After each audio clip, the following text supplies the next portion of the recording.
Paravur merchant association market unit August 9 വ്യാപാരി ദിനമായി ആചരിച്ചു. ആഘോഷങ്ങൾ മാറ്റിവെച്ച് വയനാട്ടിലെ ദുരിതമനുഭവിക്കുന്നവർക്കായി യൂണിറ്റിലെ വ്യാപാരികൾ നൽകിയ ആദ്യ ഗഡുവായി 25,000 രൂപ നൽകിക്കൊണ്ട് മാതൃകയായി. വയനാട് ദുരന്ത പശ്ചാത്തലത്തിൽ ലളിതമായ ചടങ്ങിൽ പ്രസിഡന്റ് KB മോഹനൻ പതാക ഉയർത്തി. വ്യാപാരികളെ സംബന്ധിച്ചിടത്തോളം കാലം വളരെ ഗൗരവതരമുള്ളതാണ്. നാൾക്ക് നാൾ വ്യാപാരം മോശമായിക്കൊണ്ടിരിക്കുന്ന അവസ്ഥ. ഓർക്കാപ്പുറത്താണ് ഈ കഴിഞ്ഞ ഏതാനും ദിവസങ്ങൾക്ക് മുമ്പ് വയനാട്ടിലെ ഉരുൾപൊട്ടൽ ദുരന്തമായി ചൂരൽമലയിലും പരിസര പ്രദേശങ്ങളിലുമുള്ള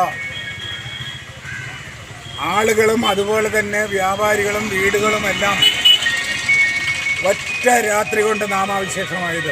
ജനറൽ സെക്രട്ടറി TD റീജൻ പ്രസംഗിച്ചു. ഈ ഒരു വർഷം എന്ന് പറയുമ്പോൾ നമ്മൾ വലിയ ആഘോഷങ്ങളിൽ നിന്ന് മാറി വയനാട് ദുരന്തത്തിൻ്റെ പശ്ചാത്തലത്തിൽ ആഘോഷങ്ങൾ കുറച്ചുകൊണ്ടാണ് ഇന്ന് വ്യാപാരി ദിനം നമ്മൾ കൊണ്ടാടുന്നത്. ഇന്ന് വ്യാപാരികളെ സംബന്ധിച്ച് പറയുകയാണെങ്കിൽ വലിയ പ്രതിസന്ധിയിലൂടെ കടന്നു പോകുന്നൊരു കാലഘട്ടമാണെന്ന് വ്യാപാരികൾ അനുഭവിച്ചുകൊണ്ടിരിക്കുന്നത്.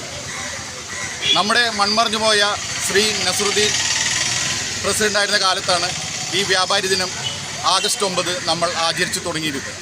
ദുരിതാശ്വാസ തുക കേരള വ്യാപാരി വ്യവസായ ഏകോപന സമിതി പറവൂർ നിയോജക മണ്ഡലം ട്രഷറർ VV സരസൻ ഏറ്റുവാങ്ങി. Youth wing president Vinod Baby ആശംസകൾ നേർന്നു. വനിതാ wing president Annie Johnson, unit treasurer KB Haris എന്നിവർ സംസാരിച്ചു. TJ Joy, city voice news bureau, north Paravur.